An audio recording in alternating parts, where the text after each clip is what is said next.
ಕ್ಯಾರ್ನಗರ ಮಹಿಳೆ ಕಿಡ್ನಾಪ್ ಪ್ರಕರಣಕ್ಕೆ ಸಂಬಂಧಪಟ್ಟಂತೆ ಭವಾನಿ ರೇವಣ್ಣ ಜಾಮೀನು ಅರ್ಜಿ ಇಂದು ಆದೇಶವನ್ನು ಹೊರಡಿಸಲಾಗ್ತಾ ಇದೆ.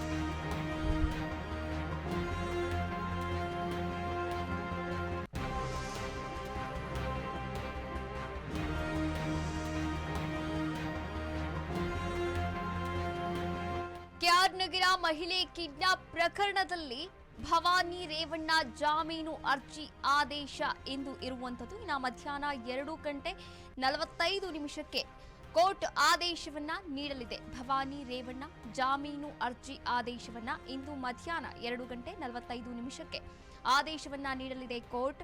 ಇನ್ನು ಜಾಮೀನು ಅರ್ಜಿ ಆದೇಶವನ್ನ ಕಾಯ್ದಿರಿಸಿದೆ ಕೋರ್ಟ್. ಹಾಗೆ ಮಹಿಳೆಯ ಕಿಡ್ನಾಪ್ ಕೇಸ್ ಭವಾನಿಗೆ ಬಂಧನದ ಭೀತಿ ಕೂಡ ಇದೀಗ ಎದುರಾಗಿರುವಂತದ್ದು. ನಿರೀಕ್ಷಣಾ ಜಾಮೀನನ್ನ ಕೋರಿ ಭವಾನಿ ರೇವಣ್ಣ ಅರ್ಜಿಯನ್ನ ಸಲ್ಲಿಸಿದ್ರು. ಆ ಒಂದು ಅರ್ಜಿಯ ವಿಚಾರಣೆ ಇಂದು ಮಧ್ಯಾಹ್ನ 2:45 ಇರುವಂತದ್ದು. ಇನ್ನು ಭವಾನಿ ಬೆನ್ನು ಬಿದ್ದಿರುವಂತಹ ಎಸ್ಐಟಿ ಅಧಿಕಾರಿಗಳು ಆದೇಶವನ್ನ ನೀಡಲಿದೆ ಕೋರ್ಟ್.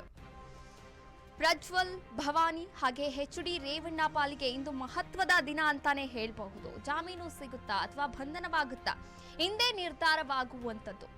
ಅತ್ಯಾಚಾರ, ಅಶ್ಲೀಲ ವಿಡಿಯೋ, ಅಪಹರಣ ಪ್ರಕರಣಗಳನ್ನ ಎದುರಿಸ್ತಾ ಇರುವಂತಹ ಹಾಸನ ಸಂಸದ ಪ್ರಜ್ವಲ್ ರೇವಣ್ಣ ಒಂದು ಕಡೆಯಾದ್ರೆ, ಇನ್ನು ಕಿಡ್ನಾಪ್ ಪ್ರಕರಣದಲ್ಲಿ ಶಾಸಕ HD ರೇವಣ್ಣ ಹಾಗೂ ಪತ್ನಿ ಭವಾನಿ ರೇವಣ್ಣಗೂ ಕೂಡ ಇಂದು ಮಹತ್ವದ ದಿನವಾಗಿರುವಂತದ್ದು ನೀವು ಕೂಡ ಗಮನಿಸ್ತಾ ಇದ್ದೀರಾ.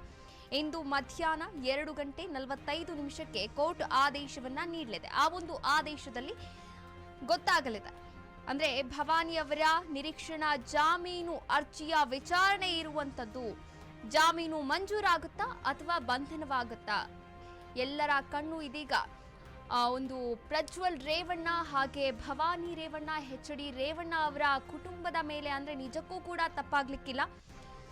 ಇನ್ನ ಮಧ್ಯರಾತ್ರಿ ಕೆಂಪೇಗೌಡ ವಿಮಾನ ನಿಲ್ದಾಣಕ್ಕೆ ಪ್ರಜ್ವಲ್ ರೇವಣ್ಣ ಆಗಮಿಸಿದ್ರು. ಅವರ ನಿರೀಕ್ಷಣಾ ಜಾಮೀನು ಅರ್ಜಿ ಕೂಡ ಹಿಂದೆ ಇತ್ಯರ್ಥ ಆಗೋದು. ಹಾಗೆ ಅವರ ತಾಯಿ ಭವಾನಿ ರೇವಣ್ಣ ಅವರ ಅರ್ಜಿಯೂ ಕೂಡ ಹಿಂದೆ ವಿಚಾರಣೆ ಆಗ್ತಾ ಇರುವಂತದ್ದು. ಇನ್ನು ನಿರೀಕ್ಷಣಾ ಜಾಮೀನನ್ನ ಕೋರಿ ಭವಾನಿ ರೇವಣ್ಣ ಅರ್ಜಿಯನ್ನ ಸಲ್ಲಿಸಿದ್ರು. ಭವಾನಿಯನ್ನ ಬೆನ್ನು ಬಿದ್ದಿರುವಂತಹ SIT ಅಧಿಕಾರಿಗಳು. ಇನ್ನು ಕೋರ್ಟ್ ಇಂದು ಅವರ ಒಂದು ನಿರೀಕ್ಷಣಾ ಜಾಮೀನಿನ ಅರ್ಜಿಯ ವಿಚಾರಣೆಯನ್ನ ಕೈಗೆತ್ತಿಕೊಳ್ಳಲಿದೆ. ಇಂದು ಮಧ್ಯಾಹ್ನ 2:45 ಆದೇಶ ಏನು ನೀಡಲಿದೆ ಕೋರ್ಟ್, ಕಾದು ನೋಡಬೇಕಾಗಿರುವಂತದ್ದು.